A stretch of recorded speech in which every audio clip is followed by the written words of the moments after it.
Donc l'objectif de cette formation sur Google Sheets, c'est de vous donner toutes les bases qui vont vous permettre de prendre en main le logiciel. Alors en haut ici, comme tous les outils Google, on a un titre par défaut. Pour changer le titre, vous avez juste à cliquer dessus et puis vous pouvez mettre le titre. Donc là, on va appeler ça formation Google Sheets. Vous avez juste à cliquer pour que ça s'enregistre et l'intérêt des logiciels de la suite Google, c'est que tous les documents que vous créez s'enregistrent automatiquement dans votre Google Drive. Donc vous pouvez aller sur Google Drive pour retrouver l'ensemble de vos documents, vous n'avez pas besoin de penser à les enregistrer. Donc maintenant qu'on a changé le nom du fichier, voyons un petit peu comment se présente le logiciel. Donc ça marche un petit peu comme une bataille navale. Vous avez des lettres en haut pour les colonnes et puis vous avez des chiffres ici pour les lignes. L'intérêt de tout ça, c'est que si je clique quelque part dans le tableur, en haut ici on a une case qui nous montre quelle est la cellule qui est active. Donc chaque case, ça s'appelle une cellule et donc on peut voir que je suis dans la cellule G10. Donc quand vous cliquez sur une des cases, sur une cellule, ça vous affiche automatiquement le numéro avec la lettre de la cellule.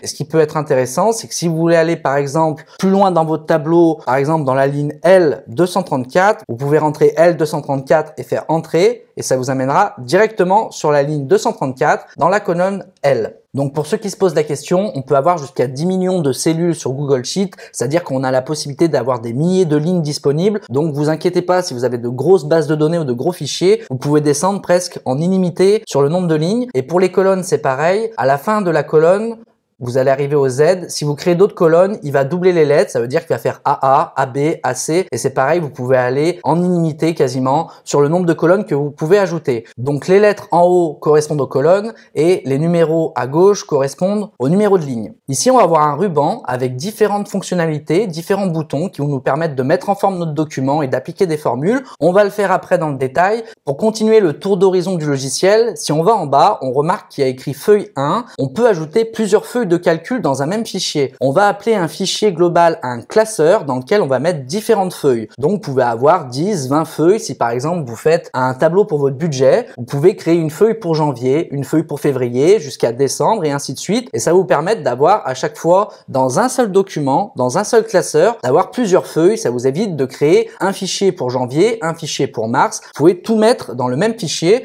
et donc à chaque fois que vous avez besoin d'une autre feuille, vous avez juste à cliquer sur le petit plus ici à gauche et il va vous créer une feuille 2. Donc ces feuilles, on peut les renommer. Pour ça, vous pouvez faire clic droit sur la feuille. On peut supprimer la feuille, dupliquer la feuille, c'est-à-dire la copier-coller. On peut copier le contenu de la première feuille dans une deuxième feuille. Si par exemple, vous avez fait un joli tableau pour le mois de janvier, vous allez pouvoir copier les informations dans une autre feuille de calcul existante ou dans une nouvelle feuille de calcul. Vous allez pouvoir renommer la feuille. Donc là, par exemple, moi, je vais l'appeler agenda, puisqu'ensuite, on va voir comment faire un agenda. Je clique à l'extérieur, il m'a renommé ma feuille. Ça me permet de reconnaître plus facilement dans quelle feuille je suis en train de travailler. Donc ça peut être très intéressant de renommer les feuilles et ça permet de mieux s'organiser. Ces feuilles, vous pouvez aussi les déplacer. Donc vous pouvez tenir appuyé et déplacer à droite et je peux inverser l'ordre. Si je reclique à droite sur feuille, je peux aussi protéger la feuille, c'est-à-dire que je peux mettre un mot de passe sur une feuille de calcul. Ça permet, si vous travaillez à plusieurs, et notamment en entreprise, d'avoir des informations qui restent protégées, qui ne sont pas modifiables, et vous pouvez ainsi partager le tableau avec quelqu'un pour qu'il ait, par exemple, accès au contenu, mais qu'il puisse pas le modifier. Vous pouvez aussi masquer la feuille, donc elle apparaîtra plus dans le champ en bas, et puis vous pouvez la déplacer à droite. Ici, vous avez 3 petites barres, ça vous permet d'afficher toutes les feuilles. Donc, si vous avez un classeur qui a 10, 20, 30 feuilles, ça vous permet d'avoir un sommaire avec l'ensemble des feuilles. Si je veux supprimer la feuille que j'ai créée, pareil, je fais clic droit sur la feuille, supprimer. Il me demande si je veux bien supprimer la feuille, je mets OK.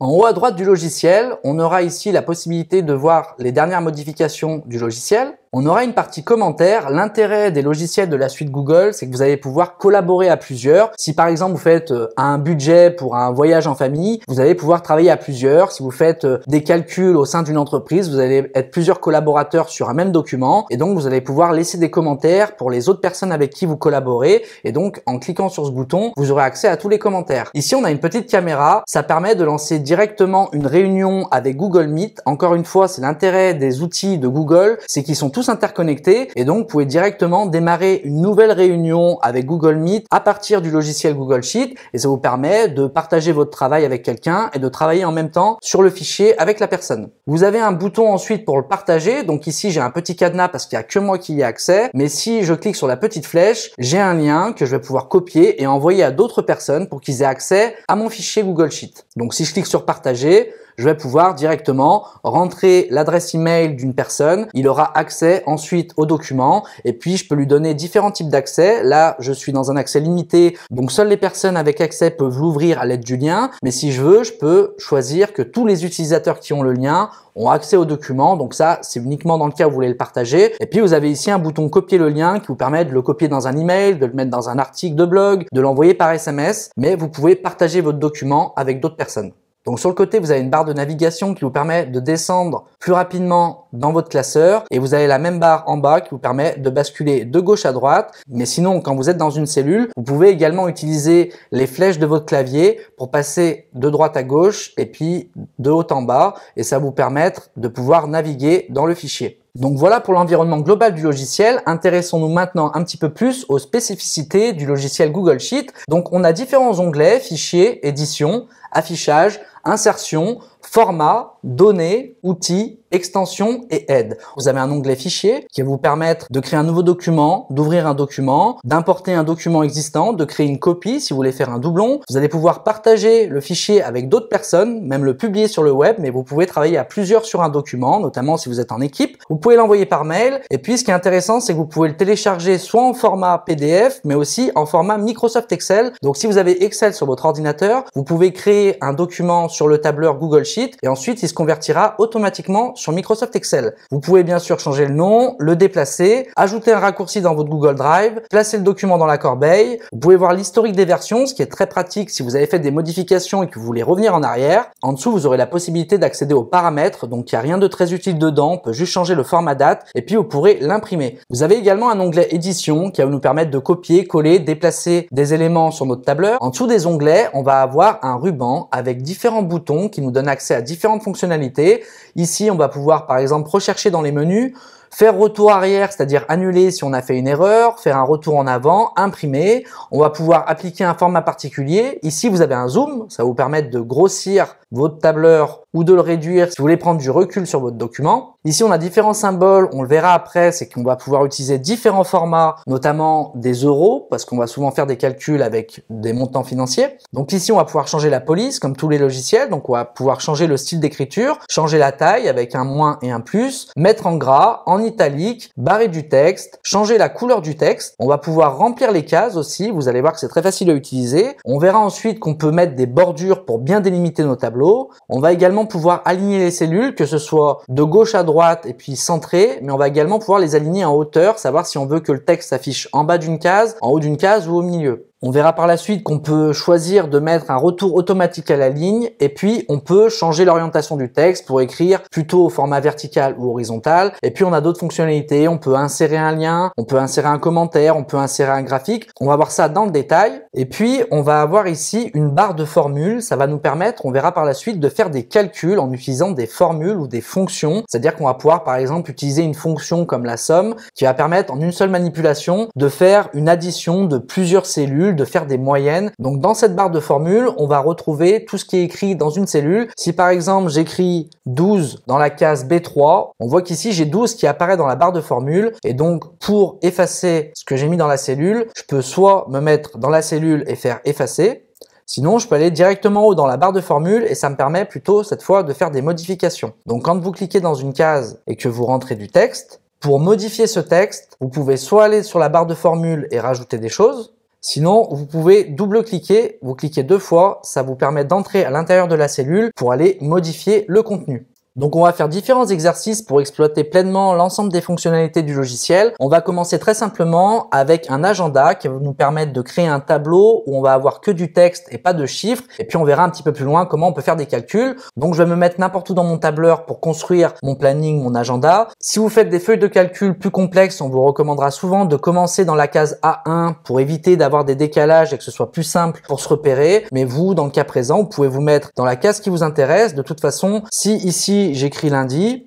donc si je veux déplacer le lundi, j'ai juste à me mettre sur la bordure jusqu'à ce que j'ai cette petite main qui apparaisse et je peux tenir appuyé et puis vous voyez, je peux déplacer le lundi comme ça. On peut aussi faire un copier-coller, donc CTRL-C pour copier. Si je vais un peu plus loin, CTRL-V pour coller et puis je peux également me mettre ailleurs, sinon faire clic droit, coller.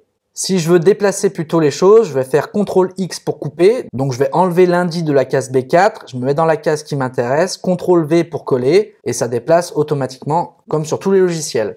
Vous pouvez également supprimer des colonnes, c'est-à-dire que si je veux ramener lundi sur le côté gauche, je peux faire clic droit sur la colonne A, donc je me mets sur la lettre et je peux mettre supprimer la colonne. Il va me basculer le lundi à gauche, mais vous verrez que la lettre se met automatiquement à jour, c'est-à-dire que le lundi va maintenant dans la colonne A. Donc pour écrire les jours de la semaine, je peux ensuite cliquer dans la case de droite, mardi, puis je peux également faire la touche tabulation sur le clavier, il passera directement dans la case de droite, donc je gagne du temps. Je fais tabulation, ça me passe dans la case d'à côté et je vais pouvoir taper mon texte petit à petit. Donc il y a un moyen plus rapide quand il s'agit des jours de la semaine comme ça. Il y a des automatisations qui sont présentes sur Google Sheet. Donc une fois que j'ai tapé lundi, il y a un petit point bleu qui apparaît en bas de la case. Si je tiens appuyé ce point et que je décale, lui, il comprend automatiquement que c'est des jours de la semaine, donc il va me faire une suite logique. C'est-à-dire qu'en cliquant sur le lundi, je vais pouvoir, avec le petit point en bas qui s'appelle la poignée de recopie automatique, si je descends, il va automatiquement comprendre qu'après lundi, il y a mardi, mercredi, jeudi, et ainsi de suite. Et après le dimanche, il repart au lundi. Donc si je relâche là, vous voyez, lundi, mardi, mercredi, jeudi, vendredi, samedi, dimanche, et il repasse au lundi. Donc ça, c'est des raccourcis qui sont très utiles. On le verra un petit peu plus loin. On peut faire ça avec les dates, on peut faire ça avec les mois de l'année. Donc il comprend les suites logiques et ça nous permet de gagner pas mal de temps. Donc si je reprends l'exemple de 0, j'écris lundi, j'ai juste à prendre la poignée de recopie automatique en bas à droite, je décale à droite et il va automatiquement me faire les jours de la semaine. Donc on va faire un agenda très simple, hein, c'est juste pour créer un premier tableau. Ici, je vais écrire 8 heures, je fais entrer, ça passe directement dans la case du dessous, 10 heures,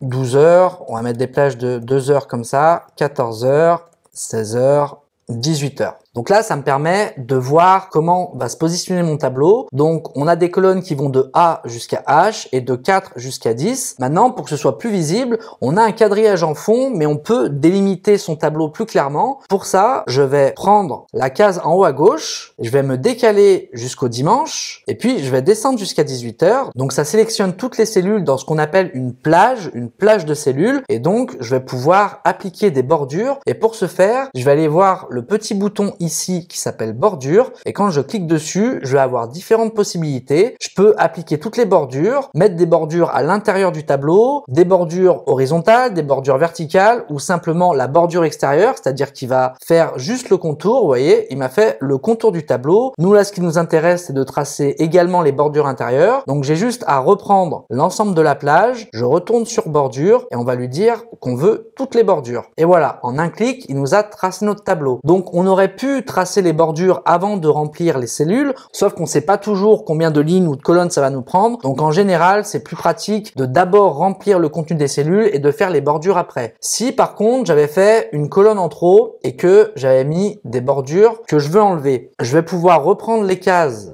où je veux enlever les bordures, je retourne sur bordure et je vais lui dire que je veux ici supprimer les bordures. Le problème de ça, c'est qu'il m'a enlevé également la bordure de droite, donc je vais pouvoir reprendre la colonne du dimanche, retourner sur bordure et ici on va pouvoir ajouter la bordure de droite et voilà. Donc si vous mettez des bordures en trop, vous pouvez les enlever. Donc voilà, on a dessiné notre agenda, on va pouvoir maintenant le remplir et puis on va pouvoir faire des modifications de mise en forme. Par exemple, si on veut que les jours de la semaine soient en gras, je peux sélectionner les cases, je tiens à appuyer l'ensemble des jours de la semaine et ici je vais aller voir dans le ruban les différentes fonctionnalités. Si je clique sur la case B, ça va mettre le texte en gras. Si je veux changer la couleur du texte, je peux cliquer sur le A qui est souligné et lui dire que je veux par exemple le texte en vert fluo comme ça. Si c'est pas ce que je veux et que je veux annuler ma manipulation, je peux venir cliquer sur la petite flèche ici, annuler, ou comme il le précise, utiliser le raccourci clavier CTRL Z ou Commande Z pour annuler, et ça va annuler la dernière modification. Nous ici, ce qui va nous intéresser pour que ce soit plus visible, ça va pas être de mettre le texte en couleur, c'est qu'on va plutôt remplir les cases. Donc pour remplir les cases, ça va pas être le A qui est souligné couleur du texte, ça va être le pot de peinture ici, couleur de remplissage. Donc je clique, je vais avoir les mêmes couleurs et je vais le mettre par exemple en orange clair comme ça, et en un clic, vous voyez, il va me colorer l'ensemble des cases. Donc c'est assez simple à utiliser parce que comme c'est des cases, quand je me mets dans une case et que je clique sur les couleurs, il va me le remplir automatiquement. Et si je veux enlever la couleur de la case, je retourne sur les couleurs de remplissage et ici on a un bouton réinitialiser, c'est-à-dire qu'il va enlever la couleur que j'ai mis.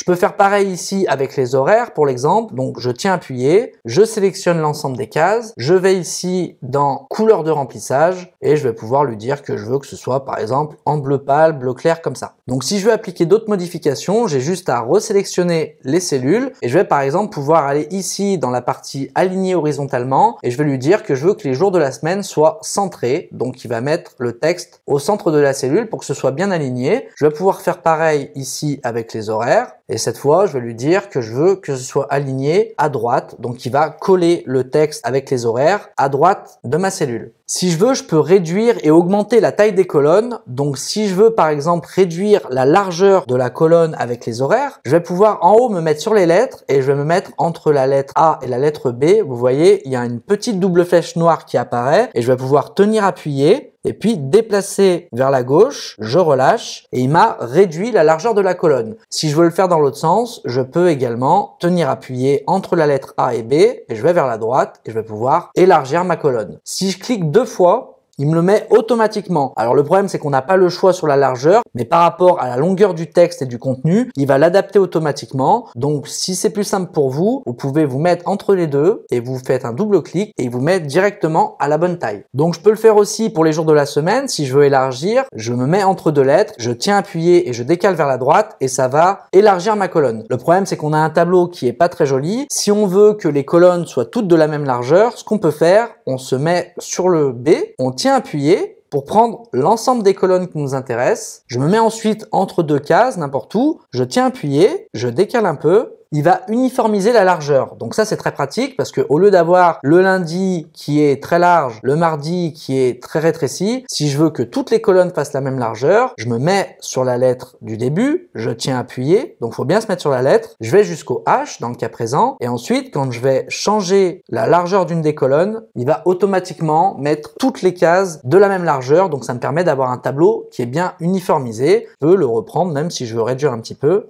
Ça marche pareil pour les lignes. Si je veux élargir une ligne, je me mets entre les deux. Donc, si je veux, par exemple, là, c'est la ligne 4, les jours de la semaine, je vais devoir me mettre sur la ligne du dessous pour élargir. Donc, je tiens appuyé, je descends et ça va élargir ma ligne. Pareil, si je clique 2 fois entre les deux, il va automatiquement me le remettre à la bonne taille. J'en profite pour vous montrer l'alignement dans l'autre sens. Donc, mettons que je fais une ligne un petit peu plus large. Je peux prendre mes jours de la semaine et je vais aller en haut dans la partie alignement vertical. Donc ici, je vais lui dire que je veux que le texte soit centré en hauteur, au milieu, et donc il va me faire quelque chose d'un peu plus joli comme ça. Donc il nous reste plus qu'à remplir notre agenda. Donc on va faire quelque chose de simple. Admettons qu'ici, j'ai un rendez-vous avec un client. Donc je vais mettre rendez-vous, je clique dans la case, je mets rendez-vous et je fais entrée pour valider. Donc mettons que je vais mettre un rendez-vous ici, à 18 h, je vais mettre que j'ai sport. Le mardi à midi, je vais mettre repas en famille. Le mercredi après-midi, je vais mettre formation. Le jeudi matin, on va mettre rendez-vous client.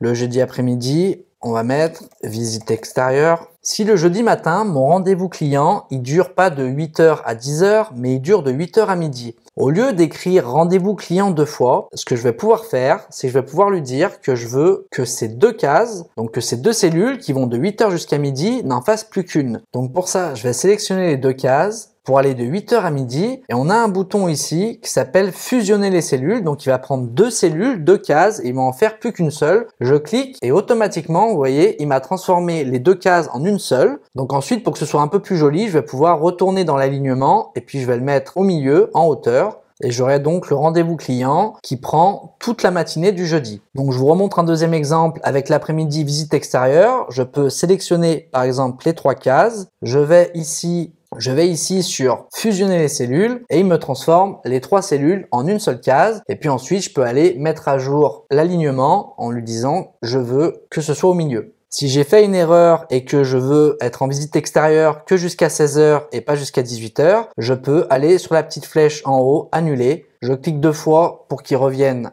au départ et je vais pouvoir refaire la manipulation en prenant que 2 cases, fusionner les cellules et aligner au centre. Si je vais au sport tous les soirs, je suis pas obligé de cliquer dans chaque case pour ajouter sport. On peut faire comme on l'a fait pour les jours. Je vais utiliser la poignée de recopie automatique. Je me mets en bas à droite sur le petit point bleu. Je vais tenir appuyé et puis je vais dire que je vais jusqu'au vendredi. Donc je tiens appuyé et je décale sur la droite jusqu'au vendredi et il va automatiquement me reproduire les cellules dans l'ensemble des jours de la semaine. Donc encore une fois, c'est très pratique pour gagner du temps. Si j'ai plusieurs créneaux de formation dans la semaine, au lieu d'écrire formation à chaque fois, je peux me mettre sur la case formation et je vais utiliser le raccourci CTRL-C ou commande-C si vous êtes sur MacBook ou clic droit copier. Je me mets ensuite dans la case qui m'intéresse et je vais faire CTRL-V ou clic droit coller. Il va faire un copier-coller des cases, donc je vais pouvoir aller dans toutes les cases qui m'intéressent et faire CTRL-V pour coller par exemple formation. Si je veux changer les couleurs, comme on l'a vu précédemment, je peux par exemple visite extérieure, mettre cette fois une couleur de texte différente. Si par exemple c'est une visite qui est importante, je vais pouvoir cliquer sur couleur du texte et le mettre en rouge. Il va me mettre le texte en rouge. Si je veux à l'inverse colorer l'intérieur des cellules, je peux prendre par exemple sport, sélectionner toutes les cases et cette fois je vais pas sur couleur du texte, je vais sur couleur de remplissage et je vais lui dire que je veux que ce soit par exemple en vert clair et il va me colorer l'ensemble des cases. Si je veux déplacer par exemple le repas de famille et le mettre plutôt le vendredi au lieu du mardi, je pourrais soit faire couper-coller, sinon vous cliquez sur repas de famille, je me mets sur la bordure jusqu'à avoir cette petite main qui apparaît, je vais pouvoir tenir appuyé et je vais pouvoir déplacer le contenu de la case au vendredi, je relâche et le repas de famille est désormais prévu pour le vendredi à midi. Si le week-end vous avez prévu de partir avec un ami pendant 2 jours, on va pouvoir refaire la manipulation de tout à l'heure, prendre le samedi matin jusqu'au dimanche soir et on va retourner cliquer en haut sur fusionner les cellules et il va transformer les 2 jours du week-end en une seule case et je vais pouvoir mettre voyage par exemple, entrée pour valider. Pour mettre voyage au milieu, je vais aller dans l'alignement horizontal et je vais lui dire que je veux que ce soit centré et alignement vertical et je vais lui dire que je veux que ce soit au milieu pour que voyage se positionne au milieu de la case. Si je veux mettre un titre à mon agenda, on va pouvoir utiliser l'espace qu'on a en haut et je vais mettre ici agenda de la semaine.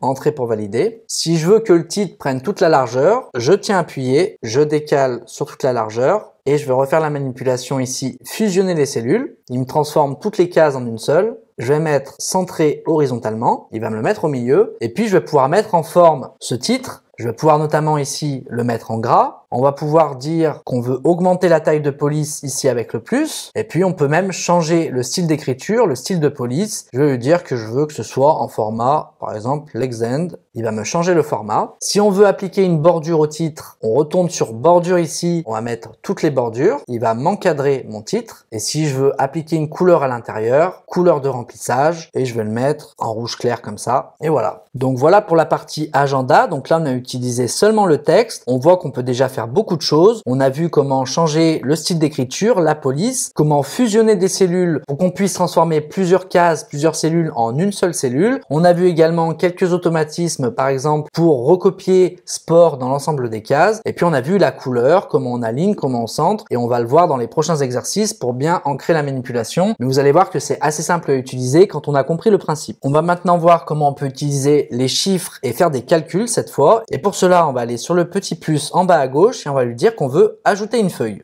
Donc comme tout à l'heure, je vais pouvoir renommer le nom de la feuille. Pour cela, je vais faire clic droit sur la feuille, renommer et je vais l'appeler calcul, entrée pour valider. Donc on va plus souvent utiliser des logiciels de tableur comme Google Sheet pour faire des tableaux et des calculs. Donc on va commencer par quelque chose de simple. On va imaginer qu'on est une boutique qui vend des fruits et des légumes et donc je vais mettre un titre ici, vente du mois de mars. La entrée pour valider. Ensuite, je vais écrire fruits, entrée pour passer à la case du dessous. Je vais mettre qu'on vend des pommes, des poires, des fraises et des cerises. Dans la colonne à droite, je vais écrire la quantité qu'on a vendue dans le mois. Dans la colonne encore à droite, on va écrire le montant. Et pour finaliser mon tableau, je vais prendre toutes les cases de fruits jusqu'à cerises et les colonnes jusqu'à montant. Et on va retourner ici sur le bouton bordure. Je clique et je dis que je veux toutes les bordures. Mon tableau est tracé. Si je veux mettre un petit peu en forme le titre, on voit que le mois de mars se décale sur 2 colonnes. Ce qu'on va faire, c'est qu'on va prendre 3 cases correspondant à la largeur du tableau et on va aller sur ce bouton ici, fusionner les cellules. On va lui dire qu'on veut aligner au centre. On va le mettre en gras. On va lui dire qu'on veut toutes les bordures. Puis on va mettre une couleur de remplissage orange clair comme ça. Pareil, si je veux mettre un petit peu en forme mon tableau, ça me permet de vous remontrer. Je sélectionne fruits, quantité et montant. Je vais mettre gras. Je vais mettre couleur de remplissage bleu clair comme ça. Donc là, on va pouvoir rentrer des chiffres. Donc on va imaginer que j'ai vendu 10 caisses de pommes, entrée pour valider, 25 caisses de poires, 20 caisses de fraises, 6 caisses de cerises. Ici, on va mettre un montant. Donc je vais imaginer qu'on en a eu pour 35 €. 60 euros, 55 euros, 28 euros. Donc on va pas taper le symbole euro avec le clavier, on va simplement lui dire qu'on veut changer le format, c'est-à-dire que les quantités, on va les laisser telles quelles, mais les montants, je veux qu'ils s'expriment en euros. Pour ça, je vais sélectionner toutes les cases du montant, et ici, on a un petit signe euro qui s'appelle le format monétaire. Je clique sur le symbole et il me passe automatiquement les chiffres en euros. Donc c'est très pratique, et si on veut pas qu'il y ait les chiffres après la virgule, si on veut qu'il y ait que le 35 écrit, ici, on a un 0 avec un point, on peut réduire le nombre de chiffres après la virgule. Donc si je clique ici, ça va enlever un 0, je reclique, ça en enlève 2, et à l'inverse, si je veux plus de décimales, je peux rajouter ici des zéros après la décimale. Donc si je veux, je pourrais rajouter plusieurs zéros, notamment si je fais des calculs, je sais pas, en chimie et que j'ai besoin de plus de détails, je vais pouvoir ajouter des chiffres après la virgule ou enlever des chiffres après la virgule. Donc maintenant, ce que je veux, c'est calculer le montant total. Donc pour ça, ce que je vais faire, c'est que je vais ici en dessous, je vais sauter une ligne, puis je vais écrire total, et puis ici, dans cette case-là à droite, je vais la mettre en couleur orange clair pour qu'on voit bien. Je vais vouloir faire l'addition des 4 fruits que je vends pour savoir pour combien j'ai vendu. Alors pour ça, je vais devoir faire un calcul. Alors Google Sheet comme Microsoft Excel a la particularité de faire les choses à l'envers, c'est-à-dire que le logiciel a besoin que je lui dise que je veux faire un calcul. Donc nous, quand on prend un papier et un crayon, ici on écrirait 35 plus 60 plus 55 plus 28 égale le montant total. Le logiciel marche à l'envers. Pour lui dire qu'on est en train de faire un calcul, on va mettre le égal en premier. Donc on commence par le égal. Vous voyez, quand je mets le égal, il va me proposer directement de faire une somme. On verra ça un peu plus loin. Mais je vais pouvoir faire égal et je pourrais taper par exemple 35 plus 60 plus 55 plus 28. Donc comme une calculatrice, et puis je pourrais faire entrée pour valider. Et il me dit qu'on en a eu pour 178 euros. Sauf que si je fais ça, j'ai pas vraiment d'intérêt d'utiliser Google Sheet. Je pourrais directement prendre une calculatrice. En plus de ça, imaginons que je me sois trompé et qu'en fait les poires, j'en ai eu pour 65 euros. Si je change de 65 euros dans mon tableau en haut, ça change pas le montant. Donc ça me fait faire des erreurs et ça me permet pas de bénéficier de la fonctionnalité qui nous intéresse sur Google Sheet, c'est-à-dire avoir des calculs qui sont automatisés. Et donc quand vous faites des calculs sur Google Sheet, le but c'est pas de l'utiliser comme une calculatrice, c'est de faire, je veux faire le montant total, donc égal de la case avec le 35, je clique sur la case, donc vous voyez il me met D7, la case D7, je fais plus avec mon clavier, la case D8 pour le 60 euros, je fais plus avec mon clavier, le 55, je fais plus avec mon clavier, et la case 28. Donc lui, là, le logiciel, il comprend, je veux faire le total des cases D7, D8, D9 et D10. Il regarde pas le montant qui est à l'intérieur, lui, il comprend simplement qu'on veut additionner le montant qui est présent dans chacune des cases, et je fais entrer. Je retombe bien sur le 178. Et déjà, j'ai gagné du temps parce que j'ai pas eu besoin de retaper chacun des chiffres, parce que là, il y a 4 lignes, mais si vous avez des énormes tableaux, ça va vous prendre beaucoup de temps, et à ce compte-là, autant prendre une calculatrice. Et puis, le vrai intérêt de ça, c'est que si là, je change le prix du montant des poires, par exemple, et que je fais que c'est pas 60 euros, mais c'est 50 euros, quand je fais entrer, il me met automatiquement à jour le calcul. Et c'est ça le vrai intérêt de Google Sheet, c'est que ça va automatiser l'ensemble des calculs, donc vous pouvez pas faire d'erreur. Si vous changez un prix, un montant, un chiffre, une donnée, ça va automatiquement mettre à jour le calcul. Et supposons que on ait un tableau avec toutes les ventes de toute l'année, de chaque mois de l'année, et ben si je change une fois le montant des prix d'un produit, ça va changer le total du mois de mars, qui va changer également le total du chiffre d'affaires de l'année complète. Donc l'intérêt de Google Sheet, c'est d'automatiser les calculs pour à la fois gagner du temps, éviter les erreurs et avoir des tableaux qui se mettent à jour automatiquement. Donc je remonte la manipulation,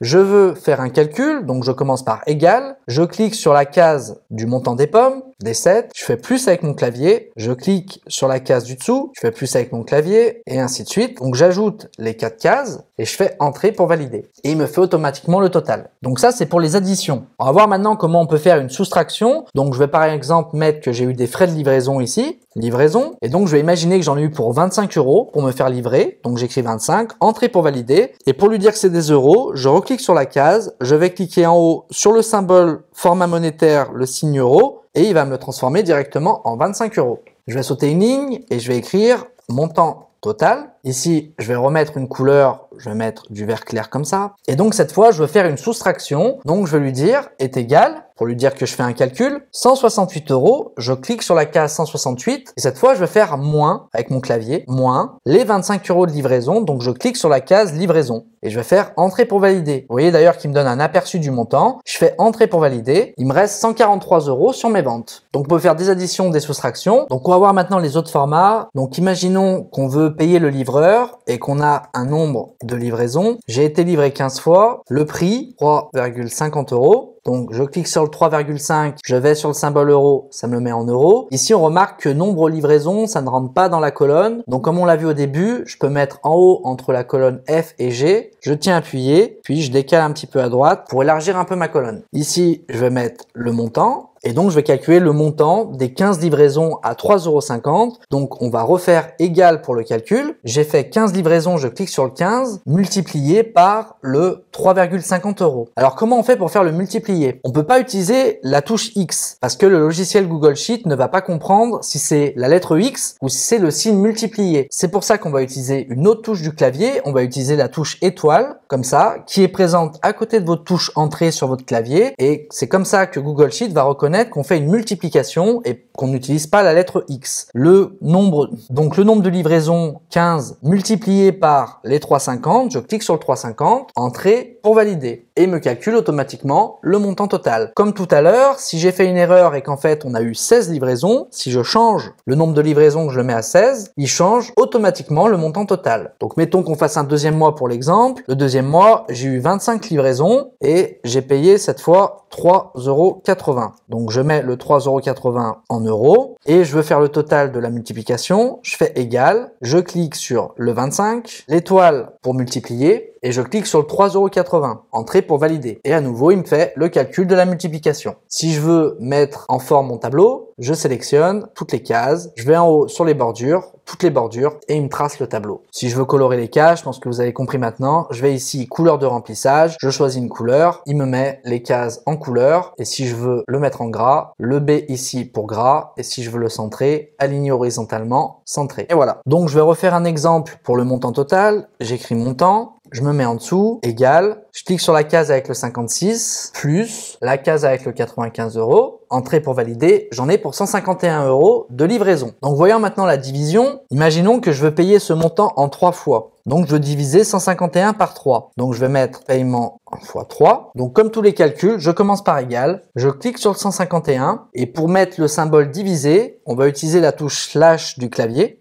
donc la barre comme ça, et je vais écrire 3. Donc les 151 divisé par 3 avec la barre, entrée pour valider. Et donc j'aurai un paiement de 50,33 € x 3 mois. Donc voilà comment on utilise Google Sheet pour faire les 4 types de calculs. On a vu les additions, les soustractions, les multiplications et les divisions. On va en faire un petit peu plus complexe à côté pour bien tout revoir. Donc ce que je vais faire, c'est que je vais reprendre les fruits de tout à l'heure. Je vais prendre fruits, je vais aller jusqu'à cerise. Je fais CTRL-C pour copier. Je clique là où je veux copier les cellules, CTRL-V pour coller. Ici, je vais écrire quantité. Ici, on va mettre prix unitaire, montant hors taxe. Je vais tracer mon tableau, donc prendre l'ensemble des cellules, aller sur les bordures, toutes les bordures. Donc, je vais réinventer des chiffres. On va imaginer 231, 120, 340, 87. Je vais inventer un prix unitaire, 2,80, 3, 1,54 €, 4,50 €. Pour mettre les prix en euros, je sélectionne toutes les cases.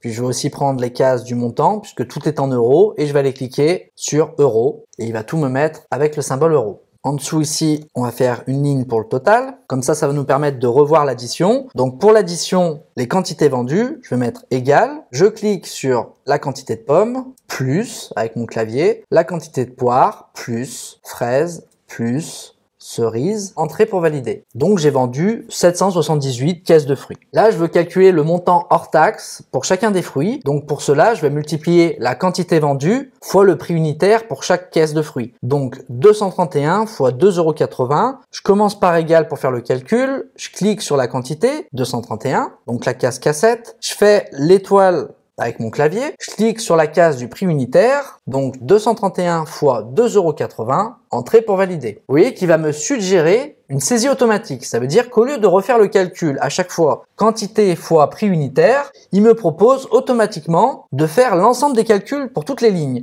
Donc en fait, ce qu'il a compris, Google Sheet, c'est que je vais vouloir multiplier à chaque fois les informations qui sont dans la colonne K, quantité, avec les informations qui sont dans la colonne L, prix unitaire. Donc c'est super pratique parce que au lieu de refaire chacun des calculs, je vais accepter ici la saisie automatique et en cliquant sur valider, il me fait automatiquement l'ensemble des calculs. Donc vous voyez que ça peut vous faire gagner énormément de temps. Donc il faut bien vérifier qu'il n'y ait pas d'erreur dans la saisie des informations, mais les calculs, il a fait à chaque fois. Si je clique sur une case, on peut voir en haut dans la barre de formule K9 fois L9. Si je clique dans la barre de formule, il me remet en couleur les cases qu'il a multipliées et je vois qu'il a bien pris les bonnes informations pour faire le calcul. Donc en fait, en calculant sur la première ligne le montant hors taxe, il a compris qu'il fallait qu'il calcule sur toutes les lignes et ça me permet de gagner énormément de temps. Donc comme tout à l'heure, je veux calculer le montant total des ventes, je fais égal, je clique sur le premier, plus les poires, plus le montant des fraises, plus le montant des cerises. Entrée pour valider, j'ai vendu pour 1121,90 € hors taxe de fruits ce mois-ci. Si je veux calculer la moyenne du prix unitaire, comme chacun des fruits n'a pas le même prix,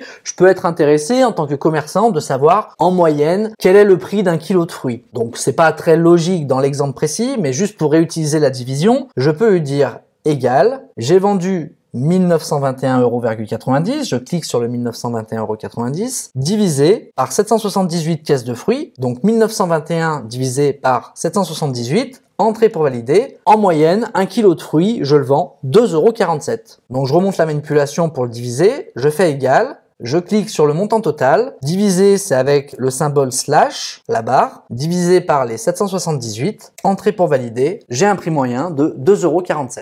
Donc imaginons maintenant que je veux ajouter la TVA, puisque c'était un montant hors taxe, maintenant je veux calculer le montant TTC de mes ventes. Pour ça, je vais écrire TVA à 20%, entrée pour valider. Et donc, pour calculer le montant de la TVA, je vais faire égal 1921,90 € multiplié, donc avec la petite étoile. Et là, je peux pas cliquer sur la case. Pourquoi? Parce que si je clique sur la case et que je fais entrée pour valider, il m'écrit value. Il n'a pas compris en fait quel était le calcul. Pourquoi? Parce qu'en fait, dans la case ici, il n'y a pas écrit 20%, il y a écrit TVA 20%. Et donc, le logiciel Google Sheet, il va comprendre, je veux multiplier 1921,90 fois TVA 20%. Il comprend pas ce que ça veut dire. Si je voulais que ça marche de manière automatique, il aurait fallu écrire que le 20%. Parce que lui, il peut multiplier que des chiffres par d'autres chiffres. Il peut pas multiplier des chiffres par du texte. Si je fais la manip cette fois-ci, égale 1921 multiplié par les 20%, entrée pour valider, et là il comprend le calcul que je veux lui faire, donc j'en ai pour 324,38 € de TVA. Donc retenez bien que vous pouvez multiplier que des chiffres avec d'autres chiffres. S'il y a du texte, il va vous écrire valeur ou value parce qu'il comprend pas la manipulation. Si je veux reprendre les choses comme elles étaient, TVA fois 20%, je vais être obligé de faire égal les 1921,90 multiplié, et je vais devoir écrire à la main le 20%, donc multiplié par 20% avec le symbole %. Et là, il comprend. Entrée pour valider. Donc vous avez deux choix. Soit vous écrivez directement le pourcentage dans le calcul, soit au moment d'écrire les informations, il faut bien penser à faire par exemple deux cases, une case avec TVA et une case avec 20% pour qu'on puisse utiliser la case 20% dans les calculs automatiques. Là, dans le cas présent, c'est quand même plus pratique d'écrire directement le fois 20%, mais il nous reste donc qu'à faire le montant net TTC. Donc montant TTC égale 1921,90 plus les taxes 2306,28 €. Donc il nous reste qu'à mettre un petit peu en forme. Si on avait envie, on pourrait mettre des bordures sur nos cases, bordures, pour avoir un tableau un petit peu plus propre. Donc voilà comment on peut utiliser Google Sheet pour faire des calculs. On a vu les additions, les soustractions, la division, la multiplication et comment on peut utiliser un pourcentage dans un calcul. On va pouvoir maintenant aller faire des calculs un petit peu plus complexes et utiliser notamment les formules, les fonctions pour nous permettre de gagner du temps. Et donc pour cela, on va cliquer encore une fois sur le plus en bas à gauche pour ajouter une nouvelle feuille. Donc cette nouvelle feuille, je vais la renommer. On va faire clic droit dessus et je vais l'appeler budget et entrée pour valider. Si je veux ajouter un petit peu plus de personnalisation, je peux également mettre des couleurs sur les feuilles. Donc agenda, je peux cliquer sur la petite flèche à droite de la feuille et il va me proposer de modifier la couleur. Je vais par exemple lui dire que je veux que l'agenda ce soit en rouge, donc il met une petite barre rouge en dessous. Les calculs, pareil, je clique sur la petite flèche, modifier la couleur. Je vais lui dire que je veux que ce soit du vert. Et puis le budget, je clique sur la petite flèche, modifier la couleur. je clique sur jaune. Voilà, ça me permet de me repérer un peu plus facilement dans mes feuilles. Et d'ailleurs, vous avez juste à cliquer sur une feuille, on voit l'agenda qu'on a fait, les calculs et le budget. Donc on va imaginer un budget classique d'un particulier pour un mois. Donc je vais écrire budget mensuel. Donc on va faire ça simplement, on va écrire loyer, électricité, téléphone, alimentation, transport, loisirs, épargne. Donc je vais inventer des chiffres, imaginons qu'on va en avoir pour 600 € de loyer, 100 € d'électricité, 20 € de téléphone, 250 € d'alimentation, 75 € de transport, 70 € de loisirs et 150 € d'épargne. Ici je vais écrire montant et je vais mettre en forme mon tableau, donc je tiens appuyé de loyer jusqu'à montant en incluant les chiffres, je vais sur l'onglet bordure, toutes les bordures et je trace mon tableau. Ici, nous, ce qui nous intéresse, c'est le montant total de mon budget, de mes dépenses mensuelles. Donc, je vais mettre cette case en orange clair pour qu'on la voit bien. Donc, nous, ce qui nous intéresse, c'est de calculer l'addition de toutes les charges du mois. Donc, je fais égal. Donc, on pourrait, comme tout à l'heure, faire le loyer plus l'électricité plus le téléphone, mais l'intérêt encore une fois de Google Sheets, c'est de gagner du temps et pour ça, on va pouvoir utiliser une formule. Donc, on va utiliser une formule qui s'appelle somme. D'ailleurs, il nous recommande directement la formule. Donc, je vais faire égal et je vais écrire somme. Et là, on va devoir prendre en compte l'ensemble des cellules qu'on veut ajouter dans notre calcul et pour ça, on va ouvrir une parenthèse. Donc, j'ouvre une parenthèse et je vais devoir sélectionner l'ensemble des montants que je veux ajouter dans mon calcul. Et pour ça, je vais me mettre sur le 600, je tiens appuyé et je déplace ma souris jusqu'en bas. Donc, il prend en surbrillance toutes les cases qui l'intéressent, donc du 600 jusqu'au 150, et je fais Entrée pour valider, et il me calcule automatiquement l'ensemble des charges du mois, donc j'en ai pour 1265 €. Si je veux mettre cela en euros, je sélectionne tout, et je vais aller appuyer sur l'icône euro pour le mettre en format monétaire. Et il me transforme automatiquement toutes les cases et il me transforme automatiquement tous les montants en euros. Donc ça, c'est pour la fonction somme. Cette fonction, c'est la plus utilisée dans Google Sheets. C'est celle que vous allez utiliser en permanence pour faire des calculs. Vous avez un raccourci qui permet de le faire plus facilement. Vous allez avoir ici les fonctions, donc le petit m inversé. Et vous avez ici somme et puis les différentes fonctions qu'on a en dessous. Donc il y en a beaucoup, mais les principales sont celles qui sont en raccourci en haut. Et je peux cliquer directement sur somme. Il va directement me préparer la formule. Je n'aurai plus qu'à sélectionner les cases qui m'intéressent. Donc en haut, je clique sur le sigma, là, le M à l'envers, et je vais pouvoir sélectionner l'ensemble des montants, Entrée pour valider, et je gagne pas mal de temps. Donc si je veux connaître par exemple le montant que je vais payer à l'année pour chacune des charges, on pourrait rajouter une colonne ici, mettons qu'ici ce soit pour les mois, ici je peux rajouter année, et comme tout à l'heure je pourrais lui dire je paye 600 € de loyer par mois, donc égal 600 multiplié, donc avec la petite étoile, par 12 mois de l'année, Entrée pour valider. Il me calcule automatiquement le montant à l'année et puis il me refait encore une fois suggestion de saisie automatique. Je peux cliquer sur valider et en un clic, il m'a calculé le montant des charges pour l'année. Si je veux faire le total, égal, soit j'écris somme à la main et j'ouvre la parenthèse, soit je peux aller cliquer en haut sur le sigma, somme, il me prépare le calcul et j'ai plus qu'à sélectionner l'ensemble des mois et je fais Entrée pour valider et j'ai le montant total de mes charges à l'année. Ce qu'il faut faire attention avec la somme, dans le cas présent, j'ai sauté une ligne entre la dernière charge épargne et le montant. Donc si vous écrivez à la main somme, il faut bien vérifier quand vous ouvrez la parenthèse qu'ils prennent bien les bonnes cellules parce que parfois il peut se passer que à cause de l'espace qu'il y a entre les cases, il commence un petit peu plus bas et que donc il oublie la dernière case du haut. C'est pour ça que moi je vous conseille de toujours le faire manuellement ou en passant par la fonction somme en haut dans le raccourci pour qu'au moins il vous prépare la formule et que c'est vous qui sélectionnez directement. Ça vous évite de faire des erreurs, c'est vous qui choisissez directement les cases que vous voulez prendre. Entrée pour valider. Si je veux déplacer mon titre budget mensuel pour mettre un petit peu d'espace, je peux soit me mettre sur la case, aller sur l'angle en haut à gauche jusqu'à avoir la petite main, je tiens appuyé et je déplace en haut. Voilà, comme ça il me le remonte. Sinon, ce que je peux faire, c'est que je peux ajouter une ligne. Donc pour cela, je me mets sur la ligne du dessous, je vais faire clic droit, insérer une ligne au-dessus ou en dessous. Donc je lui dis que je veux insérer une ligne au-dessus et il va me rajouter une ligne entre les deux. Donc si parfois vous avez fait des erreurs, que vous avez besoin de rajouter des lignes, imaginons que je veux rajouter les assurances que j'ai pas mis dans mon budget et que je veux le mettre entre alimentation et transport, je peux me mettre par exemple sur le 10, je fais clic droit, insérer une ligne au-dessus, il va m'ajouter une ligne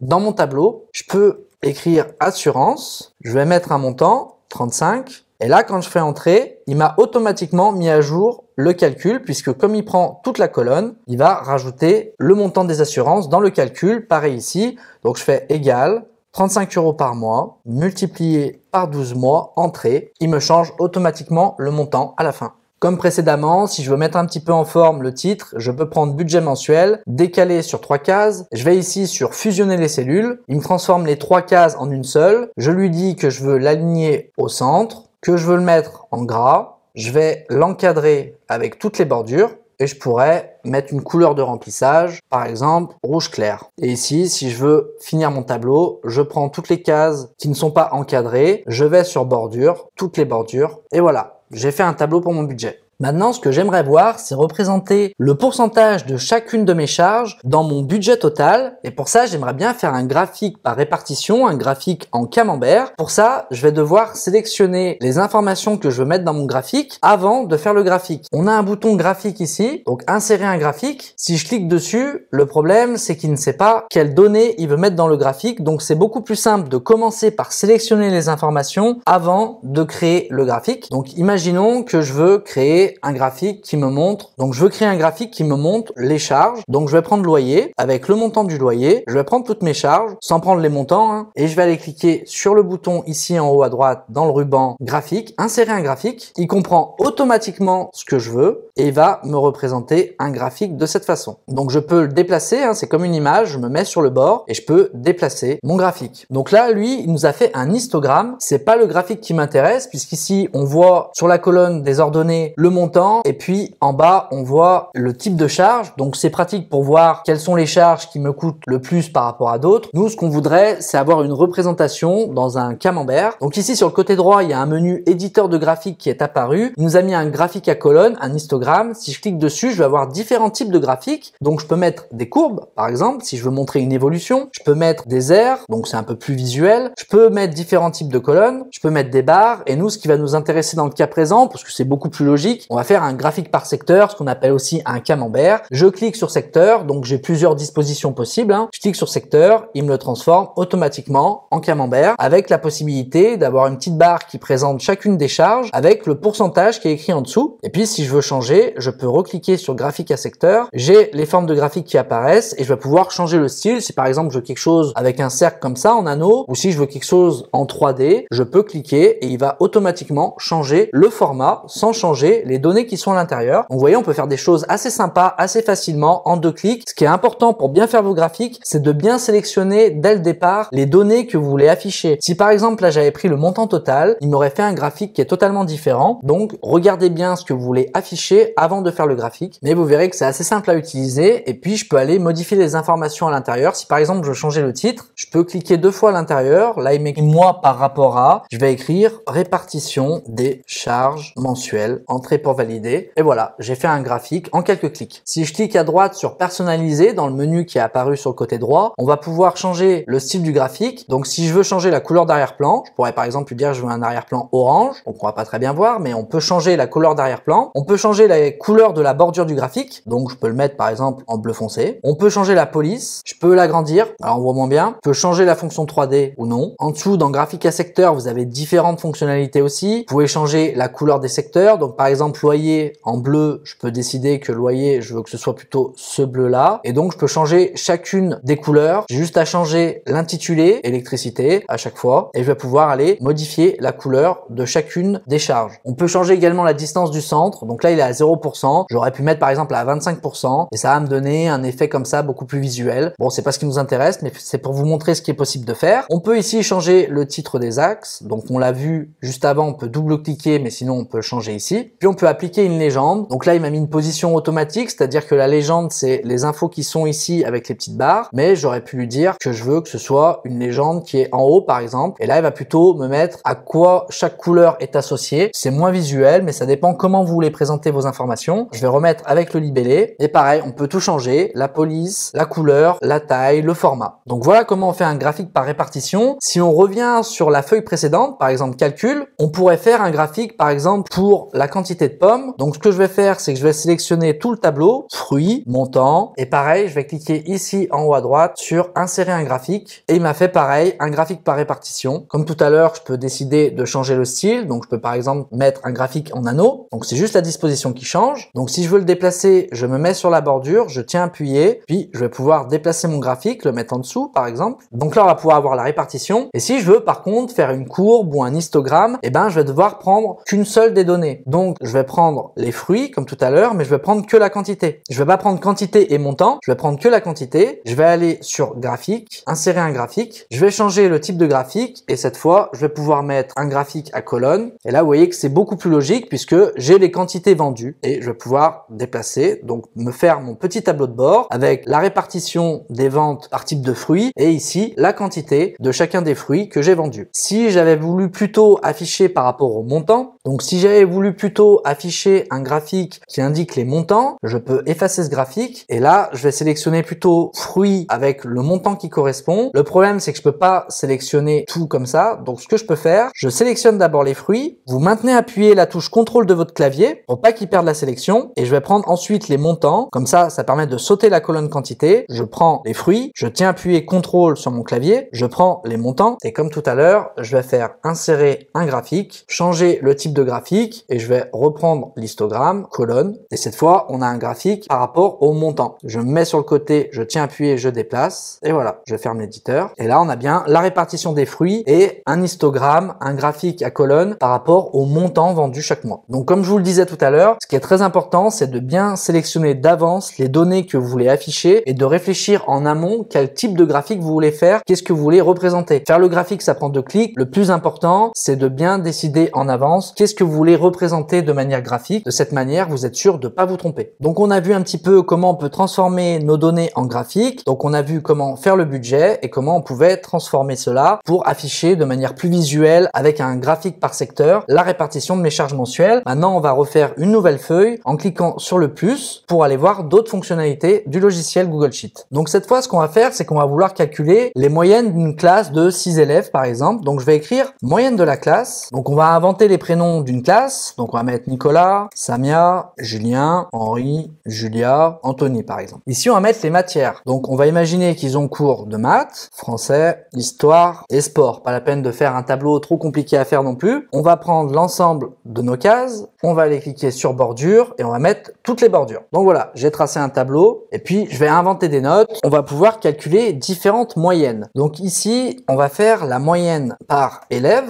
Donc en ligne, on va prendre les 4 notes de Nicolas, de Samia, de Julien et on va calculer la moyenne de chacun d'entre eux. Et puis on va faire dans les colonnes la moyenne pour chaque matière. Donc moyenne par matière. Donc ici, ce qui m'arrange pas, c'est que moyenne par matière, ça dépasse de la case. Donc on va avoir un nouveau bouton qu'on peut ajouter. Moi, je voudrais que moyenne par matière, ça rentre dans une seule case. Donc il écrive sur 2 lignes. Ici, vous allez avoir un bouton retour à la ligne. Je clique dessus, retour à la ligne, activer le retour automatique à la ligne et il me le met automatiquement sur 2 lignes. Ça me permet de garder tout le texte dans une seule cellule sans élargir la colonne. Sinon, j'aurais dû élargir la colonne avec les prénoms pour que ça rentre sur une seule ligne. Donc c'est très pratique. Des fois, on veut garder le tableau tel quel. Là, j'ai pu lui dire que je veux que le retour à la ligne se fasse automatiquement et donc moyenne par, il m'a mis matière juste en dessous dans la même case. Je vais faire pareil ici pour moyenne par élève. Je clique, je vais sur ce bouton retour automatique à la ligne, activer le retour automatique à la ligne et pareil, il me le met sur 2 lignes dans la même case. Donc je vais tracer mes colonnes, je sélectionne bordure,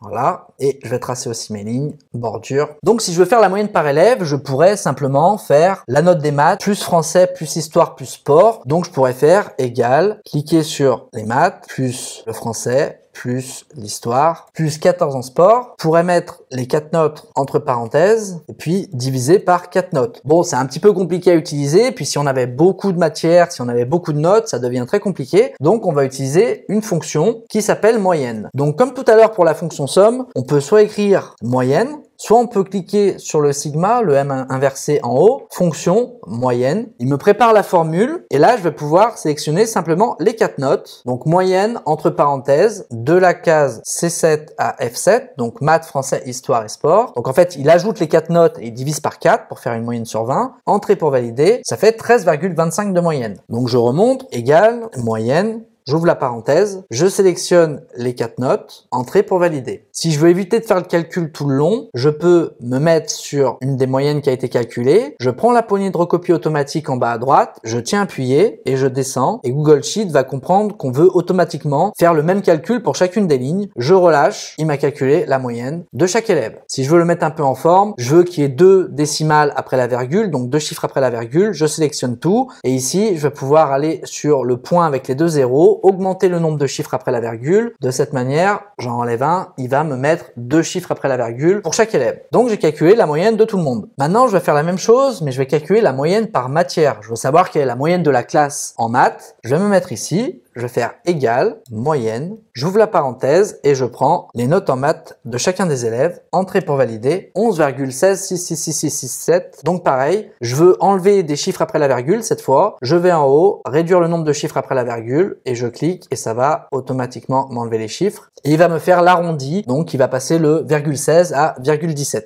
Donc de la même manière que pour la moyenne par élève, je peux utiliser la poignée de recopie automatique pour ne pas avoir besoin de refaire le calcul pour chaque matière. Donc je me mets sur le petit point bleu, je tiens appuyé, je décale à droite et je lui demande de faire la moyenne pour chaque matière. Je relâche, il me fait automatiquement la moyenne pour chaque matière. Donc voilà, en 2 minutes, j'ai pu calculer la moyenne par élève et la moyenne par matière. Maintenant, ce qui peut être intéressant, c'est de calculer la moyenne de la classe. Donc ici, je vais faire une case que je vais mettre en couleur, orange, et on va se dire qu'ici, c'est la moyenne de la classe. Donc en fait, la moyenne de la classe, c'est la moyenne des moyennes. C'est-à-dire qu'on va ajouter la moyenne de tous les élèves, on va diviser par le nombre d'élèves et on aura la moyenne de la classe. Donc pareil, je pourrais faire égal, ajouter tous les résultats, mais je vais simplement faire égal, moyenne.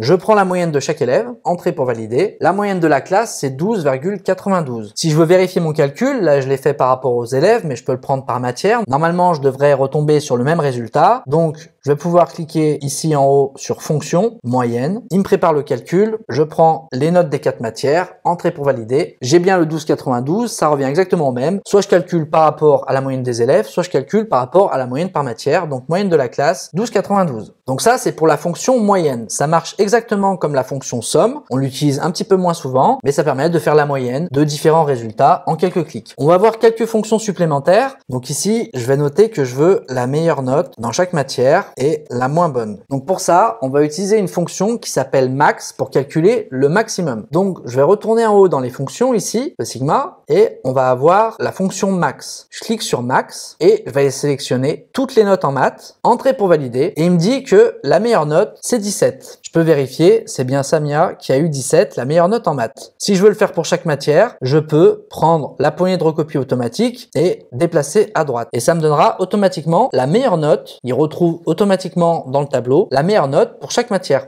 Si je veux maintenant la moins bonne note, c'est la même fonction sauf que c'est une fonction minimum. Donc la fonction maximum permet de trouver le plus haut résultat, la plus haute donnée, et la moins bonne, c'est la plus petite donnée. Donc je retourne encore une fois dans fonction en haut, mais cette fois je vais prendre la fonction min, minimum. Je reprends les notes des 6 élèves, entrée pour valider. La moins bonne note c'est 6, c'est bien Anthony qui a eu 6. Et donc comme tout à l'heure, je peux prendre et déplacer à droite. Et donc là on a bien la moyenne de chaque élève, la moyenne dans chaque matière, la meilleure note de chaque matière et la moins bonne note de chaque matière. J'aurais pu le faire ici également pour chacun des élèves. Juste pour revoir l'exemple, on va mettre meilleure, moins bonne. Et je fais pareil, égal, max. J'ouvre la parenthèse. Je prends toutes les notes de Nicolas, entrée pour valider. Sa meilleure note c'est 17, c'est en français. Moins bonne note de Nicolas, égal, min. J'ouvre la parenthèse. Je prends les 4 notes de Nicolas, entrée. Sa moins bonne note c'est bien 9 en histoire. Si je veux automatiquement le faire pour chacun des élèves, je prends les 2 cases, la meilleure et la moins bonne. Je prends la poignée de recopie automatique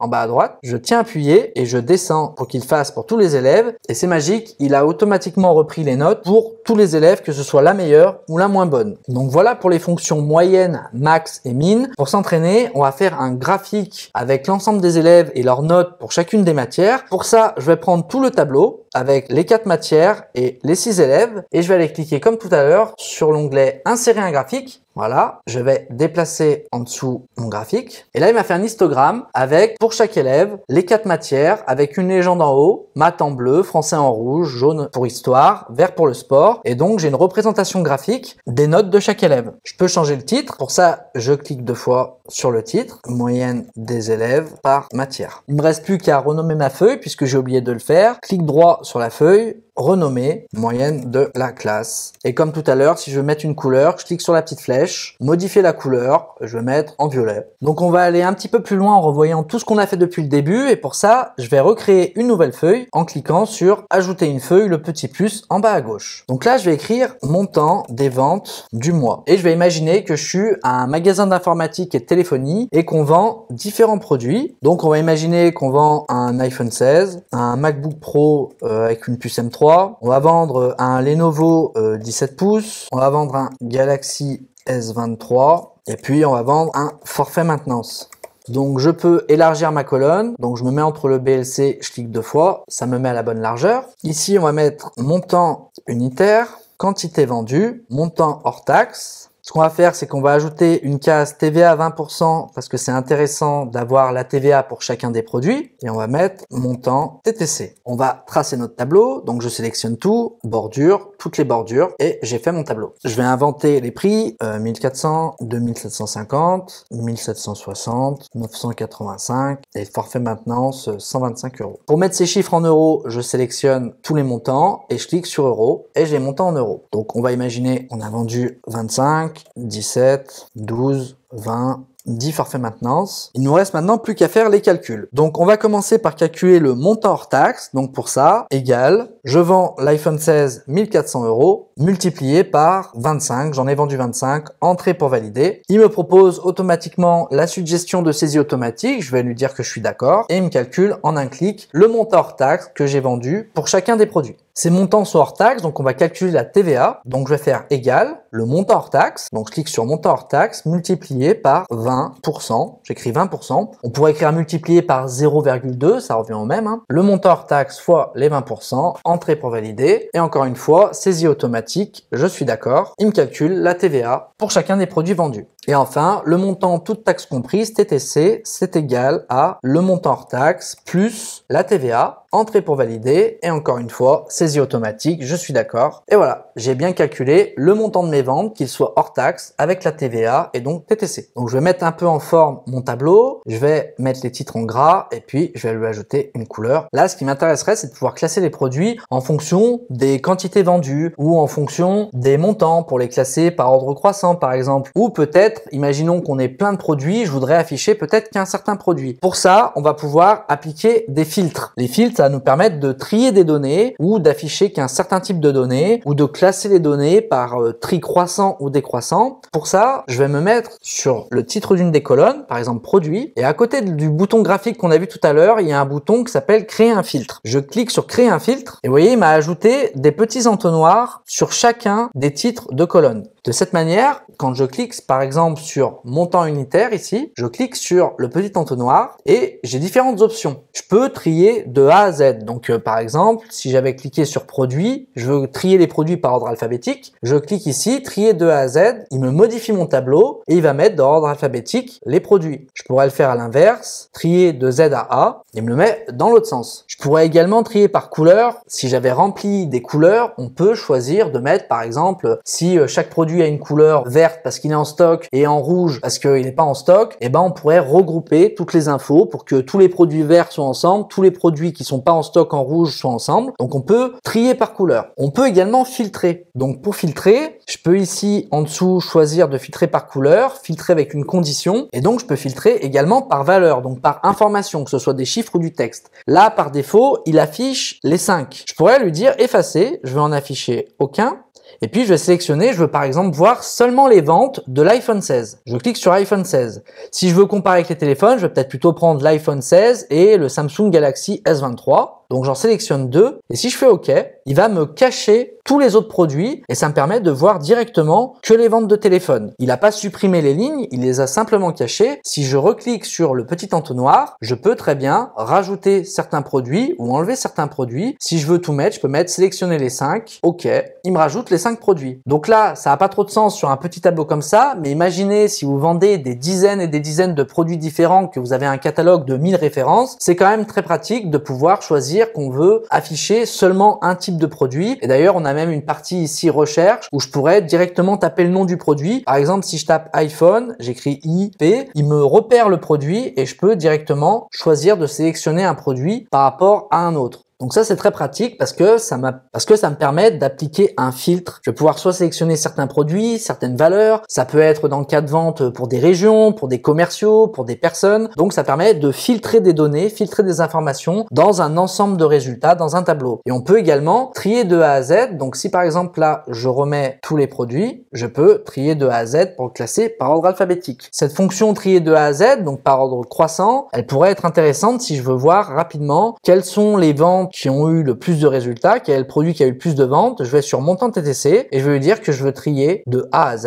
et il va me classer par ordre croissant. Si je veux faire par ordre décroissant, trier de Z à A et il me montre en premier le produit qui s'est le plus vendu. Donc si je veux faire un graphique pour afficher les ventes de chaque produit, je peux faire comme tout à l'heure. Je vais sélectionner tous les produits et puis je veux afficher par rapport au montant toutes taxes comprises. Donc je vais appuyer sur CTRL, je maintiens la touche CTRL et je sélectionne la colonne montant TTC. Donc j'ai deux colonnes qui sont sélectionnées, les produits et les montants TTC. Je vais sur insérer un graphique et il va me proposer directement un histogramme que je peux déplacer en dessous. Donc je peux par exemple mettre un graphique par secteur si je veux voir le pourcentage de chaque produit, donc graphique à secteur, et ça m'affiche automatiquement le pourcentage de chaque produit. Donc je vais pouvoir cliquer dans le titre, mettre répartition des ventes et ça me fait quelque chose de très visuel sur les produits qui ont été plus ou moins vendus avec le pourcentage correspondant en dessous de chaque référence. Et puis si je veux, je peux refaire la même manipulation. Je prends les produits, je prends les montants, insérer un graphique et je déplace ce graphique en dessous et je vais l'appeler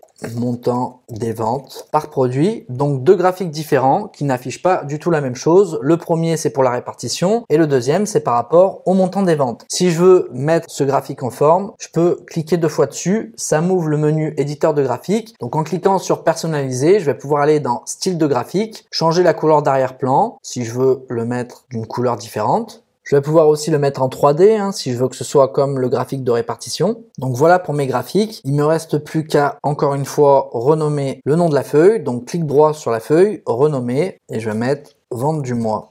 Donc voilà pour cette formation sur le logiciel Google Sheet. Bien entendu, on pourrait aller beaucoup plus loin et on aurait pu faire des calculs beaucoup plus complexes. L'idée de cette formation, c'était de vous montrer plutôt les fonctionnalités de base. Donc on a vu comment faire un tableau, comment le mettre en forme. On a vu également quels sont les types de calculs qu'on pouvait faire, comment mettre les montants en euros. On a vu quelques automatisations et puis on a vu les principales fonctions qui sont utilisées. La fonction somme qui permet d'additionner plusieurs montants, la fonction moyenne pour calculer une moyenne. On a vu comment trouver le maximum dans un tableau, comment trouver le minimum. On a vu comment on pouvait appliquer des filtres pour pouvoir trier nos informations, trier nos cellules et comment on pouvait filtrer aussi certains types de cellules, par exemple des produits. On a vu les types de graphiques qui existaient et comment on pouvait convertir un tableau avec des données en graphique. On a vu que c'était important de bien choisir les données et de bien savoir en avance quelles informations on voulait afficher avant de faire le graphique pour savoir qu'est-ce qu'on voulait afficher visuellement. On a vu que l'ensemble de ce document qu'on vient de créer s'appelle un classeur dans lequel on va pouvoir avoir plusieurs feuilles, qu'on pouvait renommer les feuilles et qu'on pouvait les organiser en dessous. Maintenant, si vous voulez télécharger ce document en PDF par exemple sur votre ordinateur, vous avez juste à aller sur fichier télécharger et vous aurez plusieurs possibilités. Vous pouvez le télécharger sur Microsoft Excel pour l'ouvrir sur votre ordinateur, donc Microsoft Excel qui est un équivalent de Google Sheet. Vous pouvez également ici le télécharger en PDF et sinon vous retrouverez l'enregistrement automatique de ce document sur votre espace Google Drive. Si vous avez des questions, n'hésitez pas à me les poser en commentaire, j'y répondrai avec grand plaisir et j'espère que cette formation sur Google Sheet vous permettra de créer tous les tableaux que vous avez envie, de faire des calculs, de gérer votre budget et je vous dis à bientôt dans une prochaine vidéo.